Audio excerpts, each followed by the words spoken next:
Hi hall. இன்றைக்கி முருங்கைக்கீரை soup செய்யலாமா? 2 கைப்பிடி முருங்கைக்கீரை, ஒரு கைப்பிடி சின்ன வெங்காயம், அதில் பாதி பூண்டு, அப்புறம் ஒரு மீடியம் சைஸ் தக்காளி, அப்புறம் மஞ்சத்தூள், அப்புறம் ஒரு பச்சை தனியா, ஒரு ஸ்பூன் சீரகம், ஒரு ஸ்பூன் மிளகு, அப்புறம் தளர தண்ணி விட்டுக்கணும். நல்லா கொதிக்கணும். ஒரு 10 to 15 நிமிஷம் தான், ஓப்பனாக தான் கொதிக்க வைக்கணும்.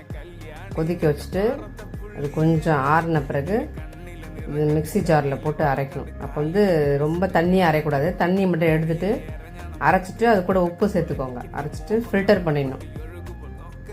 ஃபில்டர் பண்ணிவிட்டு சூப்பு நல்ல வாசனையாக இருக்கும். கமகமன்னு 10 இலை கருவேப்பிலையும் நான் போட்டேன், அது நல்லா இருக்கும். புதினா வேணுன்னா புதினா சேர்த்துக்கலாம், நான் இல்லை புதினா போடல.